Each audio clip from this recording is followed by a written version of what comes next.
All right, welcome, everybody. So I am Bob Findor. I'm one of the school counselors at Unionville High School. Thank you for joining our webinar. I'm going to give it a few minutes here as our participants start to pour in here. I thank you everyone for your participation tonight. I appreciate you joining us for the webinar. We have a very unique experience here tonight, getting some members of the community and some of our students to join us throughout our discussion tonight. I'm just going to give it a minute or two to let everybody that wants to join pop in here, and then I'll kind of talk about what tonight's going to look like. And again, I'm Bob Findora, one of the school counselors at Unionville High School. All right. So as our participants are joining tonight, I just want to give everyone kind of a layout of what we're doing here tonight and what this is going to look like. So we have some parents from our community. We have some students that are going to be joining us. You may see some people jump in and out of our conversations tonight. Essentially, the idea of what we're looking to do is kind of get some of their experiences and what that looks like. We did this last year for the first time for our third webinar of the series from the counseling department.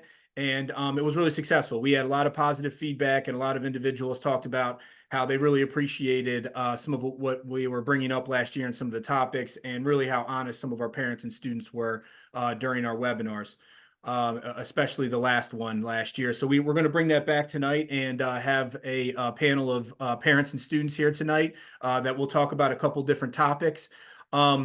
As you're joining, again, there should be a chat or a Q&A button at the bottom of your screen there, the chat button. You can ask questions through that link at the very bottom of your screen there for the question portion of things. We will receive those, and some of those questions we'll be able to answer throughout the course of the night if you have any questions. Also, you'll see throughout the night, we'll also have a feedback form that we're going to be sending out that you can send some feedback for us. And I'm always looking for ways to improve these webinars as we start to go through things. So you should be able to see that in your chat at the bottom of the screen. Feel free to click on that link throughout the course of the webinar and be able to essentially fill out the feedback form for us. Before I get started, I always like to thank our participants, for our parents, to our students here that are joining us tonight, taking time out of their night to be able to help us out, not just for the community, but also be able to help us in the counseling center. So I'd like to thank Dr. Mike Mangan, Sherry Wong, and we also have Bella Farrell here. We're going to end up possibly having one more student, a parent, join us too as we go through, and I'll introduce them as they go in. I'd also like to thank Carolyn Spiegel. Carolyn's from our counseling department, and she's helping me out behind the scenes. And Justin Webb. Justin Webb's our technology guru for the Unionville Chadds Ford School District, and he really helps facilitate the technology portion of these webinars, which we've received a lot of very positive feedback. So without further ado, I'm going to get things started here. Okay. So if you don't mind, everyone, I'd like to go around and have you just kind of introduce yourself, some of your background. And for those of you that are parents, just kind of discuss your students' ages. And then we'll kind of, I'll swing back around and start talking about some of the topics, if you don't mind, for me to bring up that you can bring to the table for us tonight. So Sherry, if you don't mind starting us off here and kind of letting everybody know, that'd be great. Thank you. Hi, my name is Sherry Huang, and I teach math in Unionville High School. I have currently two boys attending high school, sophomore and junior. They are 15 and 17-year-old. Right now, I'm in the process of looking into colleges for my 17-year-old junior. Should I actually keep going? Yeah, no, it's okay, Sherry. So Sherry, trust me, I'll be bouncing back to bother you about Got it. junior planning conferences and what to Yes, look for as sophomores. got it. No, I appreciate that, Sherry. Thank you very much. We also have Dr. Mike Mangan. Dr. Mangan, if you don't mind, kind of giving some background here. Hi, yeah, I'm Mike Mangan. I teach social studies at the high school, but I'm also the parent of a senior currently waiting to hear from colleges. Thanks, Mike. Appreciate it. Thank you.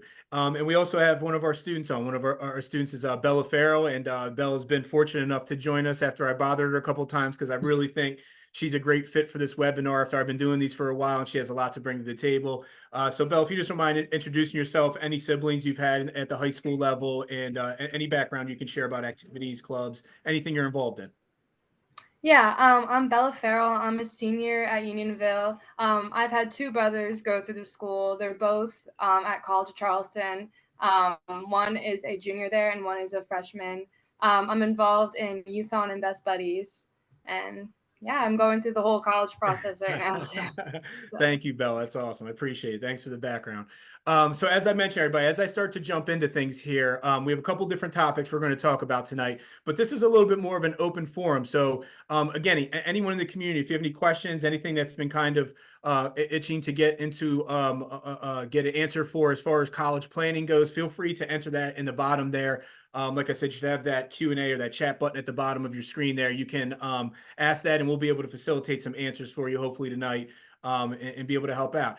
So Sherry, I'm gonna start things off with you, not to put you on the spot here, but it's such a unique experience. One of the biggest pieces of feedback we received last year, even from our parent panel, it didn't even cross my mind. We had some students on, we had some parents on, but everybody was talking about the very end of the process.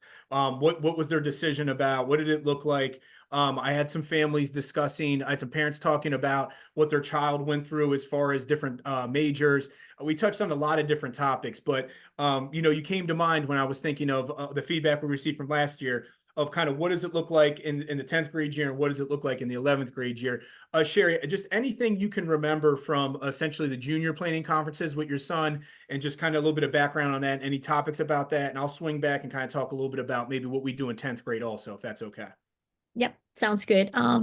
Actually, sorry. I had a junior planning conference a month ago, and I'm getting a little bit old, so I thought it was very informative at that moment. But right now, I'm trying to look back and think about what it went through. Yeah. But one thing that it struck me was that my son has to ask for college recommendations. I knew that teachers are busy, so he had to actually ask, Dr. Findora for recommendation for English. So that was the first thing, which he already asked teacher, make sure that he got that done out of his way so that he could apply for college. That was number one, college recommendations. Yep. And the second thing that I remember was the Naviance, that we have to make sure we go through the Naviance, and my counselor his counselor showed me how to use Naviance. Yeah.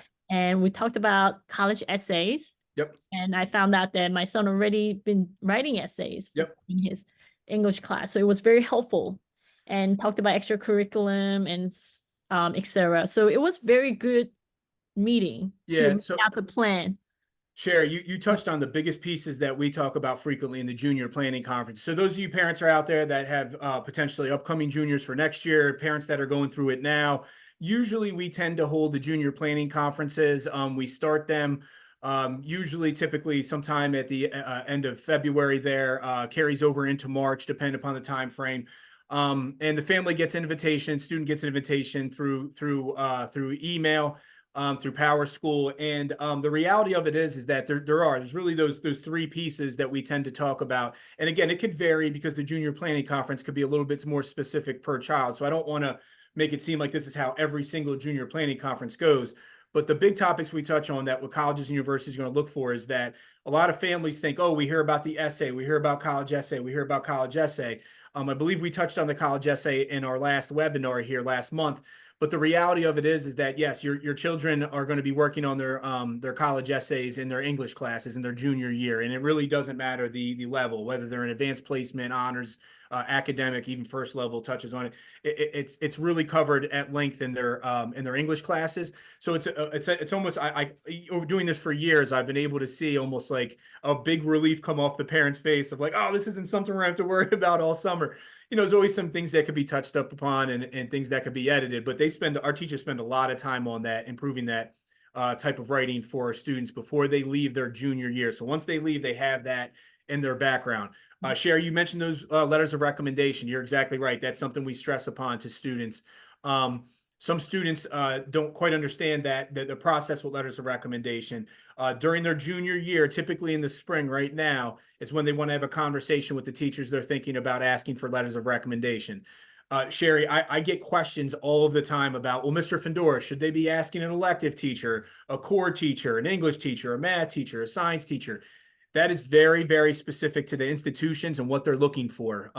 If you're applying to Penn State's main campus for the vast majority of their, University Park main campus as an example, they get so many applicants, they're going to tell you, do not send us letters of recommendation.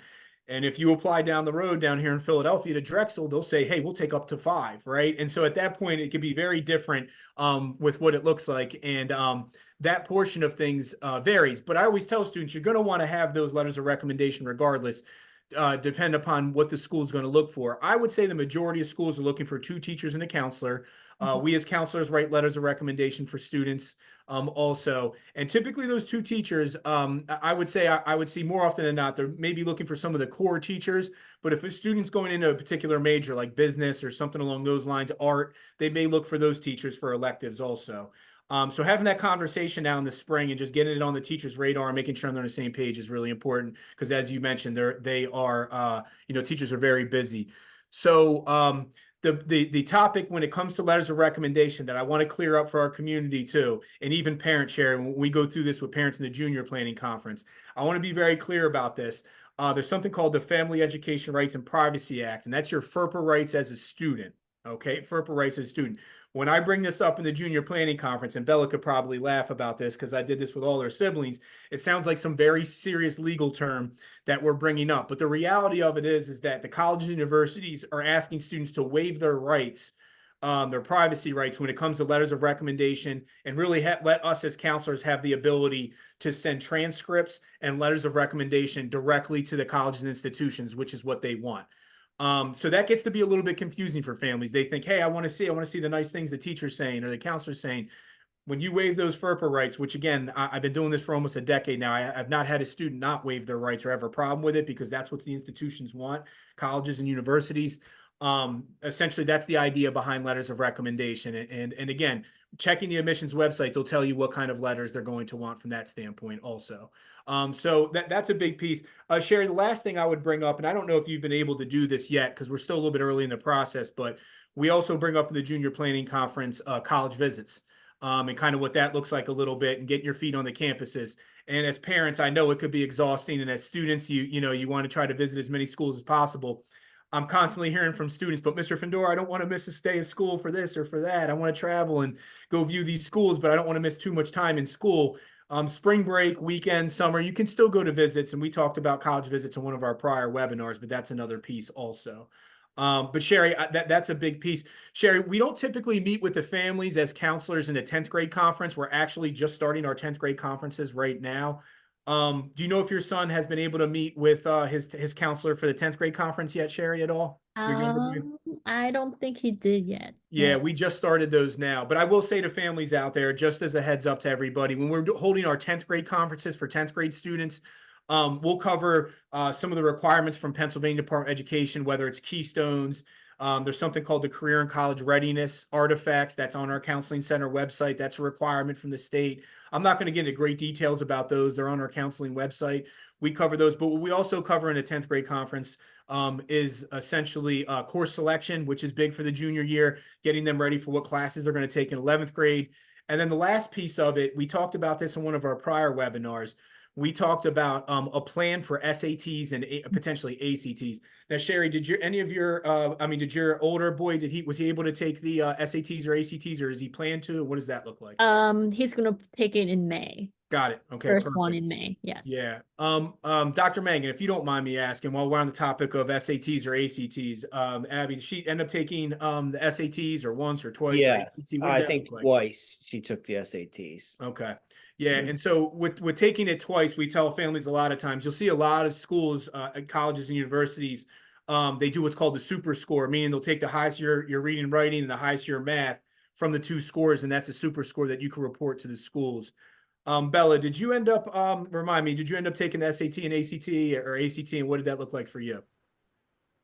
Yeah, I took the SAT twice, and then I Okay. ended up submitting a combination of both of the scores to Perfect. my school. Bella, do you remember, not to put you on the spot too much, you remember what months you took the SAT by any chance? I want to say maybe like February or March, Yep. and then one time in the spring. Yep. So maybe Yeah, May. So Bella, that's usually typically the formula for a lot of our students. They take it twice, the SATs, and they'll typically take it in a little bit earlier side would be October or December of their junior year. And then usually I find them taking it a second time in March. We typically offer at the Unionville High School. The March test is offered at Unionville. But I'm going to take a pause real quick. And if you don't mind, I'd like to introduce Grace Lee. Grace, thank you for joining us tonight. I really appreciate you taking the time. I was kind of giving a background on everybody. Grace, before I kind of bounce around and start bothering Dr. Mangan about some topics here, Grace, I just missed you earlier. I asked everybody if you just give a little bit of background, what school you're potentially looking to go to, any athletics or activities you're involved in. And then Grace, I'll kind of circle back with maybe some topics I'd love to touch on later on with you, if that's okay. But just a quick background, if you don't mind, that'd be great. Yeah, of course. So I'm Grace. I'm going to Navy next year, United States Naval Academy, and I'm going to play tennis there. Perfect. Thank you, Grace. Thanks, Grace. I'll circle back in a minute. I appreciate that. So Sherry, between the 10th grade conference and 11th grade conference, a lot of information. One thing that I get feedback from parents on, that's always a tough subject for us as counselors. The reality of it is that when we talk with parents about during the junior planning conference, and even parents that are new to the process that are watching some of our webinars, I can't stress this enough. I understand. I hear it from a lot of families. The counseling center website can be overwhelming at times, right? It's a lot of information. One thing that I always want to say to parents in 9th and 10th grade: do not feel overwhelmed. When we get the parents in the 11th grade in the 11th grade junior planning conference, you'll see how we bounce around to that counseling center website, and we make it a little bit more individualized to every student that has college planning and potentially looking to plan for college. So the reality of it is that we'll be able to make things a little bit more individualized and clarify a lot of what happens with the website too. So Sherry, thanks for bringing those topics up too. Okay. Dr. Mangan, hey, listen, I would love for you, if you don't mind, we had some discussions earlier in the week here. If you can kind of give some of the background of what your daughter's experience has been, what it's been like for you as a parent, from anything from the visits to where she is right now in the process, anything you're willing to share would be very helpful. Sure. Yeah. I mean, I'll try to start with the junior planning conference, because I also found that really to be useful. Especially, I think I remember my wife and I talking about how it was great to have a bit of a time frame for when to think about doing these things. I've been teaching at Unionville for over 20 years now, and seeing the process from the parent side is completely different. I mean, it gives you a whole new appreciation of what the kids go through with this. And it's not for the faint of heart. I mean, from the asking of the recommendations of teachers, and one of the things I'll give as a teacher, just for a quick second here, the one thing that when I'm writing teachers or students recommendations for college, I try to speak beyond just the grades. So, my advice I would give to anybody that is looking for a teacher perhaps to write a recommendation, think about a teacher who might be able to speak to you beyond what you can see on a transcript. I try to elaborate what this kid is like in a class. What is he or she like uh, with peers, interacting with teacher, interest in the subject. Some of the best recommendations that I've written, I think, are for students that might not be my strongest, but who put forth effort, try hard every day, come to class with a good attitude. I mean, and that's, speaking as a teacher before I get to the parent side of it, it's something maybe to remember when they're trying to figure out who to ask. Yeah. As far as what we're going through now, I'll give you my daughter Abby. She's waiting to hear still from a few colleges before we make the decision. It's overwhelming, I'll have to say. I mean, the process is complicated.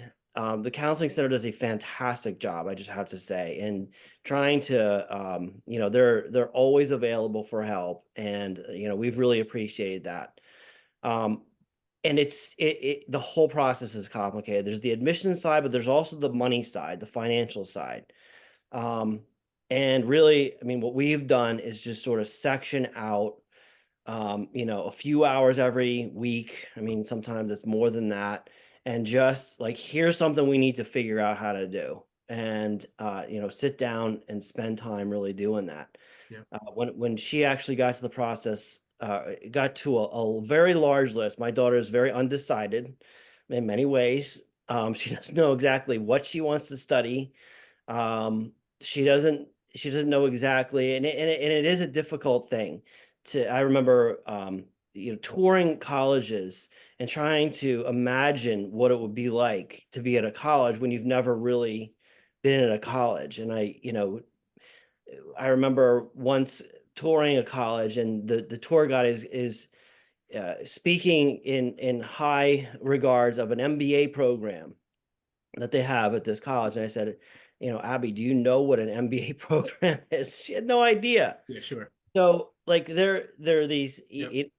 that makes it hard too, because they're trying to imagine themselves, a year and a half in a different Yeah. spot. It's just, so they need a lot of help. They So, need a Mike, lot of so help. yeah, so Mike, one thing you really brought up there that's just really insightful, and parents want to pull their hair out when I say this. It's tough, but the idea of being undecided and what does it look like? It's come a long way. If I could tell this to community, and doing this for as long as I have, it's come a long way in that the reality of it is these colleges and universities, for the most part, and there's always exceptions to this, so I want to be very clear about that, but for the most part, they understand that a 17, 18-year-old kid doesn't know exactly what they want to do with the rest of their lives a lot of times. And that's why it's rare that you'll see an institution say, again, I don't want to make it seem like it doesn't happen, but it's really extremely rare that you see an institution say, you either have to declare this major or you're not able to transfer into this major throughout college at any point. And that's where you hear that kind of term, or you hear that phrase about a lot of students across the country are taking similar gen ed classes, English 100, history 100. They're taking a lot of similar gen eds. Now, there are exceptions to that rule. What are those exceptions? It could be different for each institution. What I see as a whole that makes it a little bit more complicated, that you kind of have to know a little bit early on what your major might be. I would say the two exceptions that I see, and I don't want to make it seem like this is every institution, so let me be clear about that. But generally, when you get into the field of nursing, and if you also get into the field of engineering, now I'm starting to see a little bit more of those two fields. Some colleges are moving to, you kind of have to know right away because they're starting those students in a cohort. For nursing purposes, there's only so many hospitals that are around these colleges that they can get the students into to be able to do their final years of their hands-on portion of the program towards the end. And again, I could just use, I was just over at Westchester University with their admissions people not too long ago. I use them as an example. I think they admit something like 75 or 100 kids, and they're getting over 3,000 applicants. They would love to admit more, but they simply can't because they're only tied to Chester County Hospital, Paoli, so many that are that close that they can get the students into. And with engineering, I'm finding that students, some of them are starting with the cohorts because they're finding students dropping out of certain engineering majors because kids are going in, they're saying, well, I want to do mechanical, and they don't even really know what that means. I want to do electrical, and they don't even really know what that means. So they're starting programs where they give students a little bit of a taste of the different types of engineering in their first year, and they start with cohorts. But outside of that, Mike, you're exactly right. A lot of these colleges and universities, they have a little bit of understanding of what it would look like for an undecided student, and they're really prepping them for a little bit of that, a little bit more so. Mike, now let me ask you this. Did any of these institutions, because I know this could look a little different, but any of these institutions give a very specific deadline of when Abby would have to let them know that she's going to take their acceptance, or what that would look like? That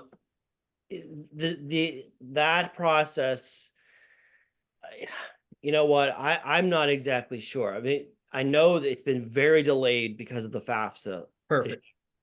And I know, I have actually another webinar meeting with a financial Yeah. advisor here to talk about that piece of it too, because Yep. I think they're pretty understanding right now of that mess. And So yeah, go ahead. So, Mike, you're absolutely right. So, for those parents out there, if you have a senior going through the college portion of the thing and you filled out FAFSA, you know this and you know it well. There's been massive delays when it comes to the FAFSA portion of things. There's been massive delays with processing it on the college end, I mean, it's backed up. And what's happening now is it's really backing up some of the admittance process. That combined with, I'll be honest, I'm talking just informal conversations with admission reps. They're seeing each year since schools have moved to test optional for the SAT and ACT. Essentially, the idea behind that, we covered this in a previous webinar, that students don't necessarily have to send their SAT or ACT and can utilize test optional. It won't be held against them. more students are now throwing their hat in the ring and applying to more schools. And so with more applications comes the idea that admissions offices can only have so much time and manpower to be able to process those applications. That's also backing things up. So what I found this year, and other counselors can speak to this too in our department, I'm finding that, and Mike, you can help me with this. I'm finding more schools are now asking students for mid-year grades. Did Mike, did any schools ask Abby for mid-years, or what did that? Yes, and again, we're talking about, I think Abby was around 10 schools. So, and especially she did regular decision for several of them, and yes, they did ask, and she was deferred from a couple as well. So mid-year grades are definitely something that we focused on keeping up. Yeah, that's part of their process. As they're delayed, they're figuring I might as well, I might as well, the reality is I might as well end up having them get the mid-year grades, and since we're already backed up to verify some of these applications from that standpoint. Now, Mike, I'm going to switch gears here. I'm going to head over to Bella. If you don't mind, Bella, this kind of touches on a little bit of the topic with you that we've covered in the past. So Bella, can you share with the audience here what type of application you apply, and also where did you apply and where will you be attending, if you don't mind sharing that with everybody? Yeah, I had my heart like really set on Charleston, College of Charleston, for the past year. So I had like seen all my test scores and my grades, and I found out I was like a perfect match for the school basically. So I just decided to early decision there, and I didn't apply to any other schools. And then I ended up hearing back end of November that I had gotten in. So I'll be attending there next fall. Thank you, Bella. Now, Bella, if you don't mind sharing with everybody, you don't have to go into great detail. Can you talk a little bit about what early decision is, what that looks like a little bit? Yeah, so it's like a binding contract basically. So it's if you get in, you have to go there essentially you put down a deposit and stuff. Yeah. And if you apply to other schools besides that school, you have to withdraw your applications, just so that like you don't decide to go somewhere Exactly. else. If you end up getting in. Yeah. So I will share with the audience. I did pressure Bella a little bit to start having a backup plan on January 1st or January 15th for regular decisions, just in case she found out in November that the early decision to Charleston wouldn't necessarily go through. But Bella, you had a really unique experience in that, having siblings going to Charleston. I mean, if you had to guess, I mean, how many times were you down there? Prior, I mean, how many times have you been down there, even at this point, would you say? At least like 10 times by now. So. My brother transferred there his sophomore year, and my parents like became obsessed with it. So we've been down a lot, and it made it a lot easier to fall in love with the place. So Perfect. Yeah, thanks, Bella. So essentially, everybody, when we talk about this early decision, this binding commitment Bella's discussing, parents would sign off on a form, students would sign off on a form, we as counselors sign off on a form, and what we're signing off on exactly is what we're essentially signing off on is that if this, just like Bella mentioned, if the student gets into that institution, that's where they're going pending some financial crisis. We as counselors always try to encourage students to always have backup plans and apply to other schools. But even as early as Sherry was mentioning with the junior planning conferences, I have to be honest, more students I've seen apply early decision, they kind of even have a little bit of an idea in their junior planning conference that that's the school they kind of want to go to that early in the process if their heart's really set on it for early decision, because it is such a major commitment from that standpoint. So thank you, Bella, for sharing that. So I'm going to switch gears here again. And Grace, I'm going to ask if you can share a little bit about Grace. I would love to hear about, we constantly have students and parents asking about the academies and what that looks like. Grace, by no means am I looking to have you speak on behalf of every academy in the United States, but just really kind of, if you could speak a little bit, Grace, about your portion of things when it came to applying to the Naval Academy and how that was a little bit of a unique experience. Anything you could share would be very helpful for our community. Yeah, of course. So because I'm committing for tennis, so I started looking at colleges junior year, like over the junior year, that's where coaches normally contact you. And then I committed to Navy in January, my junior year. And so I was always in contact with the coach. Because the coach's purpose is to try to help you get into the college. So he was kind of walking me through the process. I had to finish my application by like around September-ish, and then that's when the nominations come in. So you have to get a congressional nomination to get into Navy. So you have to apply for. I applied for 3 nominations. So I did the House of Rep and 2 senators. Great. I just heard back from them in January that I got the congressional nomination. Perfect. The good thing about playing a sport is that you're kind of guaranteed to get in. So no matter what, like if you fail your not you fail your you fail your congressional nomination, the Yep. coach can still try to help you and get in. Yep. It's a lot more it's a lot easier if you Yep. play a sport. Yeah, but it's a Now, lot of Grace, applying. let me ask you this, Grace, did you end up having to do the physical portion of it, even with the recruiting? Isn't there the physical, I believe the physical test, and you have to essentially pass portions of that, even on top of the congressional and on top of all the paperwork you need to fill out? Do you remember doing anything from a physical standpoint that you had to submit any type of background on that? Yeah, I had to do a physical examination, so that's the push-ups, the pull-ups, that sort of thing. When you play a sport, it doesn't really matter what you get, but normally there is a baseline where you have to pass. Gotcha. And then I also had to do the medical exam, which was kind of it was making sure you don't have allergies. If you have allergies, you need to do a further examination, that sort of thing. Now, Grace, let me ask you this: how did you end up getting the physical portion of that? I know it's a kind of I get this question every once in a while. Do you like go to your phys ed teacher? Do you have to go to a particular institute? What does it look like for you, and how did you do that? So they told me to go to a trusted official. So if you don't really have anybody, you can always go to your PE teacher. They would probably do it. I had my tennis coach do it. So I have 2 coaches, so they both like monitored me and made sure I was doing that properly. Gotcha. Perfect. Well, thank you, Grace. I appreciate that. I know it's a little bit different experience from your standpoint. I'm gonna circle back in a little bit and talk and see if any experiences that we can kind of look back on and discuss a little bit. But Mike, I wanted to jump back over to something you said that we got a question in the chat here about, and you mentioned it briefly there. Mike, if you don't mind sharing, what was the number of applications, if you happen to know off the top of your head, that Abby sent out, and kind of did you add more later on in the process, some earlier on? What did that look like for you, Mike? Yeah, I mean it was sort of a negotiation.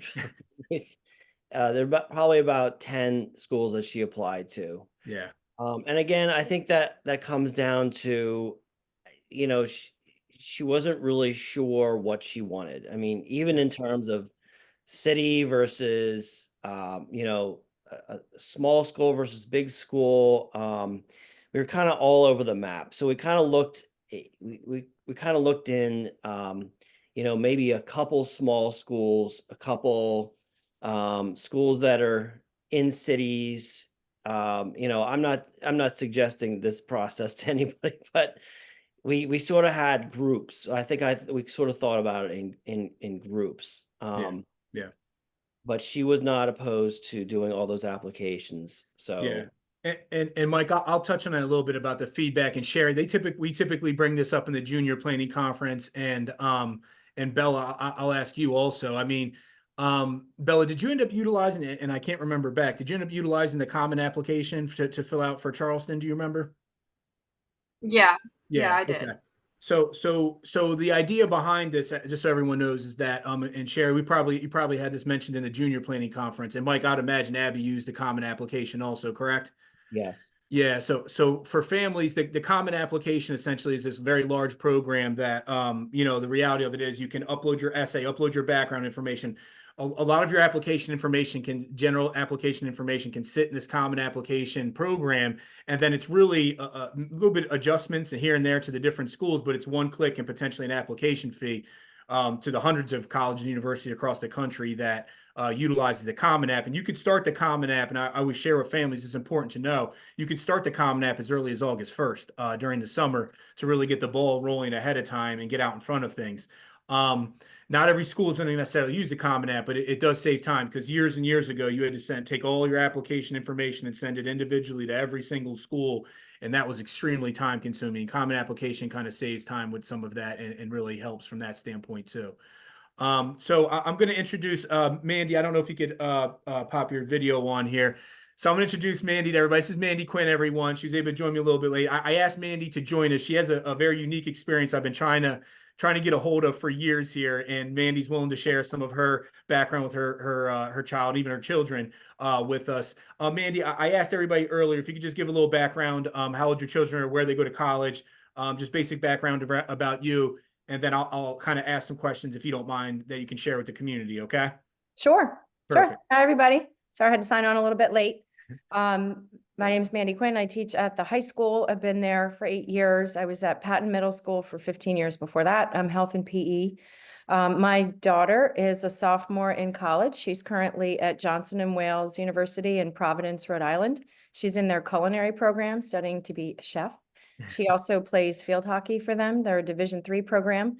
So we're really fortunate that she got to do 2 of her absolute loves, play field hockey and continue to learn how to cook. She went through the TCHS program. So she attended Unionville. TCHS was her in the morning for her. And then she came back to Unionville for the afternoon. And that was great because then she could still play sports, field hockey and lacrosse. And then I also have a son, and he is a sophomore at Unionville High School. So we haven't started the process yet with him. It was very easy with Caitlin, and I'm kind of going through it again. So Mandy, let me ask you this, and I know this could be very specific to each individual student and what age they are. We actually just touched on this a minute ago about, a lot of the institutions understand that a 17 or 18-year-old might not have quite an understanding what they want to specifically study and what they really want to do. What was that process like for your daughter? I mean, did she know even all the way back in like 9th grade or even middle school, or what, like, how did she get into that portion of things where she knew culinary was kind of her calling and kind of went from there? So I guess probably elementary school, kind of like most kids, she was like dabbling with a little bit of cooking and baking, especially cookies and cupcakes and all that. And then I guess it was middle school where she started to get more serious, and we wanted to help her. So we started to do Blue Apron, that service where, they send you the food. It was a good way to kind of get her involved with the cooking process. And my husband and I started out making the dinners, and she would kind of assist. And then eventually she took over. And it was just a really cool way for her to really start to learn. So by 8th grade, when the kids went over and checked out the technical school, she saw the kitchen there and fell in love with it and said, this is what I want to do. So we're really lucky that from an early age, she kind of was already on that path. And I can't say enough good things about TCHS. I'm not sure the population who's watching this tonight, but that program over there, the programs that they do, it's just unbelievable. And she had such a positive experience being able to do that, but still attend Unionville and play sports. It was a perfect fit for her. So I have a question, and Grace, maybe you can help out with this too. It sounds like you kind of had things lined up for yourself fairly early, but and Mandy, I'd love to hear about your daughter's experience with field hockey. Grace, if you don't mind, help me out here. Like, what was the recruiting process like for you? Was there ever an inkling of like, hey, maybe I would go to a different college or different avenue other than the Naval Academy for tennis? Or, if you don't mind sharing what the recruiting process was like for you, that'd be helpful. Yeah. So June 15th, your junior year, college coaches started contacting. So they sent out their emails. So I probably got like 50 college emails of coaches that just want to talk to you on the phone. So I had a lot of, I'd made like a schedule with when I had calls with coaches. And once your junior year starts, then you can start talking to them in person. So I just felt a lot of connection with the Navy team and the coach. If a coach really likes you, they'll give you an official visit. That's a free visit. I stayed there overnight for 1 day. I stayed there for 2 days. So I got to experience the atmosphere. It was during a game, so we were able to watch how things went and how the team was. I was able to stay on campus to see how the camaraderie between the people in the dorms and that sort of thing. Yeah, and then at that point, if they give you the offer, then you can accept it or not. Normally, sometimes some coaches give you like a deadline of when they want your response by. Yep. Other coaches might give it to you at the same time, so you kind of have to decide where you kind of want to go at that point. Yep, I got you. So Grace, not to put you on the spot too much here, but did you have a backup plan? Did you have another school that you were thinking potentially, or was it like I knew this pretty much right from the beginning? What did that look like as far from a tennis standpoint recruiting? Yeah, from the beginning, I never even considered the Naval Academy. I just thought it was kind of cool. I was like, I did not think I was going to join the military. Yeah. I was kind of looking at like Ivy schools. I was talking to a lot of Ivy coaches. Yep. But then I kind of felt a better connection with the coach. I really loved the place when I visited. So I was like, okay, I think I like actually want to go here. So like my parents were surprised too. It was like a 360. Perfect. Perfect. Thanks for sharing that. So before I bounce around everybody, and Bella, I'm gonna circle back to you with this and the rest of the crew here. As you're thinking about I always like to touch on here. Like what would you do differently? Is there anything in the experience that you would share with anyone that you found helpful? You know, anything across the entire process. I'll bounce around a minute, but in regards to Mandy, I wanted to ask you. For your daughter, a nice question we had in the chat that I'll kind of answer on my side that I see, but I wanted to see what your answer would be. Did your daughter apply to any other institutions? Like, what was the number of colleges that she applied to? And then I'll circle back to everybody if you have any advice for our community on any advice you can give or any tips or anything you might have done differently in this process at this point. But Mandy, what would you say as far as the number of schools? So we were just limited in the fact that she knew she wanted cooking. So we knew we were looking for a technical school. We went up and saw the Pennsylvania Tech School, which was beautiful. Actually, I really liked that campus, and their facilities were nice. But once we stepped on JWU, when we went up to Johnson and Wales, it was a Yeah. no-brainer. It was just like I could see it in her face, the campus, everything. She just found love on the spot. So we were just really lucky in that way that we didn't have to look very much. Yeah, yeah. And I'll say this, Mandy, just so for the community out there, and you kind of heard Bella touch on this a little bit earlier, and even Grace mentioned it. You know, sometimes you do know, you know, once you get on campus, and Grace was talking about seeing the process for tennis and what they go through and that experience and getting to meet with some of the teammates and the coaching staff. And Bella obviously having her siblings that she mentioned on campus and visiting, and I would say more than most students to a particular school that's not in Pennsylvania, you know, really kind of gave that insight for her on that was a perfect fit for her. And I remember her face lighting up in my junior planning conference talking about Charleston, you know, even a year ago. I do remember these conversations. But I will say I do have, and Mike, to your point that you brought up earlier, sometimes it's not the known, and sometimes they're trying to figure it out. And I tell families, and again, as I mentioned earlier, it could be stressful, it could be painful at times. But I tell them, really, you have to start to get your feet on the campuses. And you might even have to get your feet on the campuses a second round because you go through and you visit these schools and you might visit 8 schools, you might visit 6, you might even visit 10. And you start putting your feet on these campuses when you're applying and you don't know the result of what's going to come out of that. I always tell families once you start to get some of these answers, and usually, Mike, part of our conversation earlier, I don't know if it's going to adjust because of how bizarre situations are with the FAFSA this year, but usually by May 1st, you really have to give that answer to a lot of the institutions. I wouldn't be surprised if that changes this year. I don't have any information on that, but usually that's when they're trying to finalize things.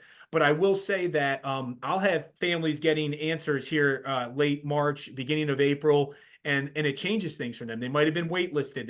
The schools might have been waiting to see and review those mid-year grades, like we talked about earlier, and even in some of the prior webinars. Getting your feet on the campuses is really going to be helpful. I constantly have families that talk about, oh, my child visited Drexel and Temple in the middle of Philadelphia, and then they went and visited Penn State in the middle of the state in its own mini city in the middle of nowhere, it feels like at times for people.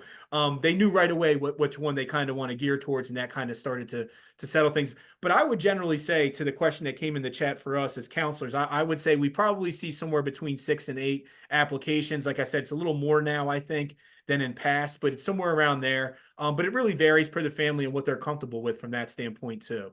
So just keep that in mind when going through the applications. And I always tell parents and families, you know, if your child is just adamant about not going to visit a school and you really want them to go visit, make sure they talk to their counselor, because especially if you're in the area or it's out of state and they want, and you're really encouraging them to visit a different school and they're adamant about not doing that. Sometimes I tell families about these college visits I found over the years, figuring out what you do not want is almost as important as figuring out what you do want in part of this process, especially when it could be a little overwhelming, as Mike mentioned. But what I would like to do is I would like to actually go around and if everybody can just share a little bit. If you don't have anything, that's perfectly fine. I know, Sherry, this might be tough for you, but if we can go around and just talk about, is there any tips, any advice, anything that you found positive, anything you enjoyed through the experience, anything you didn't enjoy through the experience? Because I know each of you that I've been able to get in here tonight really have unique experiences to the process. So Bella, if you don't mind, I'll start with you. I mean, anything off the top of your head, and I apologize to everyone if I'm putting you in the spot. It's just you've already been given such good information. If you can think of anything, it'd be really helpful.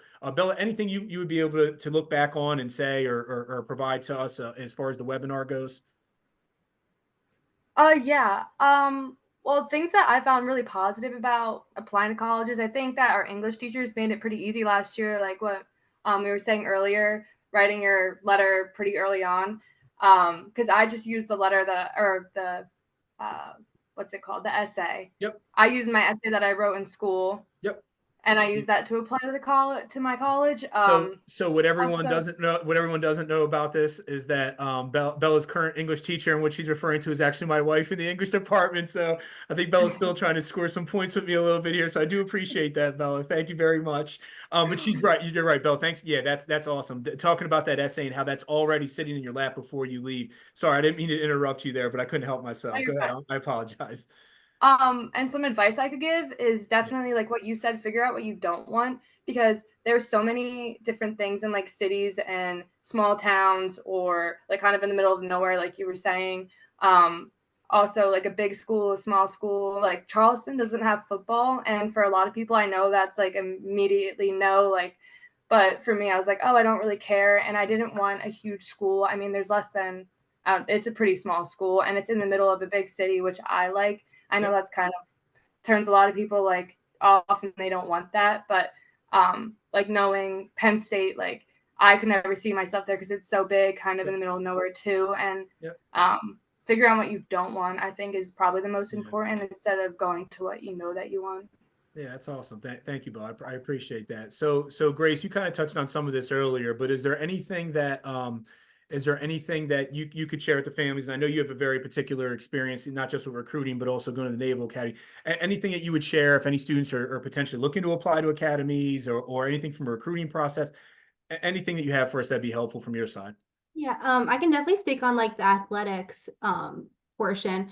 It can be like kind of overwhelming when you get all like the offers. Sometimes if you don't get offers, you're gonna have to reach out to the coaches, which is kind of scary. Yeah. But I think especially if they're giving you official visits, visiting more than one school. I only visited Navy and I kind of just loved it, but I think a good idea would have been visiting other schools and visiting different campuses, because that's the only campus I ever visited. I think also like really like athletically, like staying close with your coach and making sure you're up to date with their application. Like 2 weeks before my senator's nominations were due, I didn't even know how to do them. And then I like texted and I was like, what is this? And he was like, I told you about this 2 months ago. And I was like, oh, I didn't do that. So I was like stressing. I emailed Dr. Finder. I was like, I need my letter of rec right now. It was really stressful. So I think just staying up to date with knowing what you have to do and when you have to complete it, because the deadlines are really strict, especially for Navy. They're really strict. Perfect. Thank you. Thank you, Grace. And thank you, Bella. Mike, I know you have to head out here pretty soon. So if you don't mind me bothering you, you kind of touched on some of it earlier a little bit. So I do appreciate that. But any advice, anything that you would pass along, any positives out of experience that you'd be able to mention, or again, that, I know you touched on some of the concern. Fill me in. Sure. No, I just want to echo one thing you said, Bobby, about the visiting as many colleges as you can and eliminating the things that you know you don't want. I mean, we did visit a few colleges, NYU, we saw that's too much of a city. And we knew that now we can cross schools like BU off the list, and that does help to and then the other advice I would give to Abby when we were going around is look at who else is in the tour. I mean, this is the type of kid for whom this college is on their list. I mean, in the summer, that was my message, because the kids weren't there. You can't really meet the kids. Yeah. But now, we visited St. Joe's, met the kids, and that she's getting a better sense then of picturing herself in that environment with the students there. So yeah, I would just echo as much as you can visit, that would be my advice. And the other thing that was surprised, I'll just put this out there. The thing that surprised me most is just how different each college is in, you think Common App, and yes, there's a lot of information in the Common App that's the same, but there are different questions. And then there's the other end, the financial aid end of it, which is in many cases, each college has a different way to do it. I mean, it's not radically different, but there are slight differences. Yep. There are differences in deadline. The CSS profile is something that I'm not sure we were fully aware of that before the process. So, a couple of things that we were and I've learned that, like Grace said about the deadlines, Yep. spreadsheets are your friend. Just, you know, Yeah, so Mike, you brought up a couple points, and I do appreciate that. It's tricky because even as counselors, we're trying to stay up to the most up-to-date information, and some of these institutions change their deadlines on us. They might have been November 1st for the last 20 years, and all of a sudden it's a school down south, and they've bumped it up to November or to October 15th for an early action deadline. So just so families know, Mike brought up some information about financial aid with FAFSA talk, and the CSS profile is a part of the financial aid discussion. We just had a webinar, and they're on our counseling center website under college planning. We just had a webinar where we had Katrina Kelly from Westchester University go through in detail exactly what all of that looks like and part of that process. So I know we're throwing out topics here, but they've been covered in our prior webinar. So just know we're not leaving you out in the cold, but Mike's bringing up some really, really good information. And also the idea behind that, Mike did a great job there, being a little bit more clear than even I was with that topic. The Common App is helpful, and that's what I'm trying to express. But he's exactly right. You might have that essay that Bella was bringing up, and even Grace was talking about, and from your 11th grade year, the students write those college essays in their 11th grade year in their classes. You might have that essay, which is going to meet the criteria for the vast majority of colleges, and have that ready to go. But for some of the more selective schools, they might ask for a supplemental essay, and we talked about that in our last webinar with Ms. Holt. Talked about that from Villanova. Those supplemental essays can look completely different, and it might not just be one. They might have you writing 2 or 3 of them. And I find now, and I joked about in that webinar, I'm finding more of these colleges to say, hey, we have our general essay, and we just have one supplemental. But then they're sneaking in these long answer questions that are basically essays, and it's extremely time consuming for the students. So to Mike's point, kind of timeline and spreadsheets and managing your time is tough because seniors are already have their packed schedules to start the school year, and they're still trying to challenge themselves. So Mike, I really appreciate, you sharing that with everyone. We did get a question in the chat that I wanted to bring up and I wanted to touch on a little bit.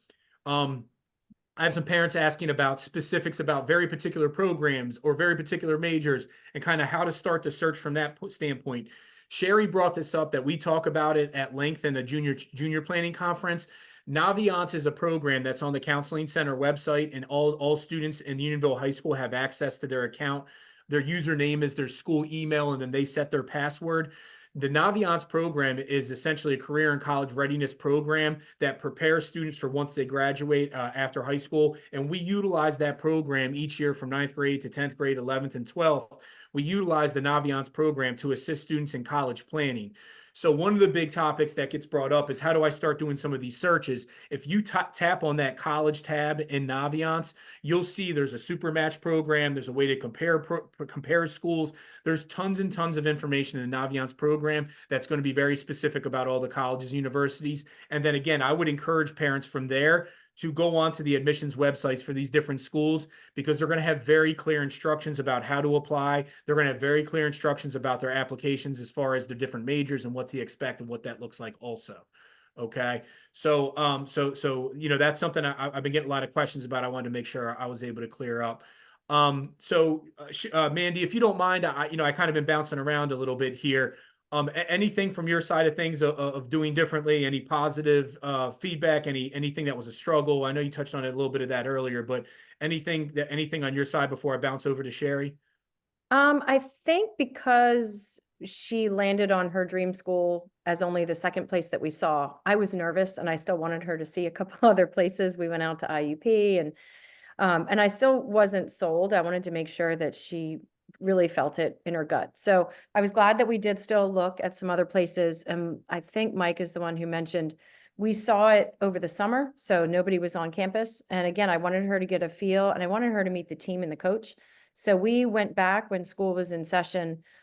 She reached out to the coach so that she could meet with her and meet some of the girls on the team. She went to a play day up there so that she could actually, kind of get immersed in their program. And we also made an appointment that she could meet with some of the chefs, some of her professors, Yep. to really talk about, why should we choose this school? What did they offer? And she learned a lot on that visit. And I really, really am glad that we did that and we did it that way. And we saw some other schools because she just came home and was like 100%, this is it. This is where I Yeah. want to be. And that was such a good feeling that she Yeah. knew. Good. Thanks, man. Thanks for sharing that. So, Sharon, I know you're in a little bit different boat here, being new to the process. And like I said, I'm really thrilled that you were able to share some of your experiences from the junior planning conference. And we talked a little about that sophomore conference that we're starting to hold now with some of the students. But yeah, I guess my question for you is just being new to it, and not to put you on the spot too much here, but being new to the process here, like what concerns do you have moving forward, or like what are you nervous about this early in the process? Because I'm sure you're not the only parent that feels that way. Anything you can fill in everybody from your side. As of now, I'm kind of overwhelmed, but I think I'm going to do a lot of college visits this summer with my son, and I'm looking forward to have that time taking him here and there and then talk and about the majors and colleges. And I do like to take him to the college I went to so that I could give him some feedback about the school and stuff. So I'm looking forward to actually to spend Yeah. more time with my son before he takes off to the school that he's going to go to. And so I think it's going to be a fun summer this summer. That's awesome, Sherry. I appreciate that. All right. Well, so listen, everybody. I think we were able to touch on a lot of different topics tonight. I think we were able to get a lot of the questions answered that we had to come into the chat. Again, for families out there, if you don't mind, we had in the chat earlier there. If you can fill out the feedback form here. I know this is one of the shorter sessions we tend to hold here, just because we bounce around to so many different topics. I try to cover a lot here, but if you could fill out the feedback form in the chat, that'd be extremely helpful for us moving forward. We're always looking for new ideas and things to cover. Again, I know we talked about a lot of different topics here, and you hear a lot of different language and acronyms and different information as far as that standpoint. I try to clarify too much without, slowing things up as far as our discussion goes. But I highly encourage students, I think our students and families and parents, to go in and go on the Counseling Center website. If you go in there, we already have our 2 recorded sessions earlier for our 2 webinars from the last 2 months. And again, we covered a wide range, a plethora of topics, from writing that college essay to SAT and ACT and test optional, to financial aid, to what does the process look like as an overhaul, to college visits. I mean, all these topics that we touched on a little bit that you were able to hear from some of our families and our students, we were able to cover some of that in some of the prior webinars also. So I encourage everyone to watch those.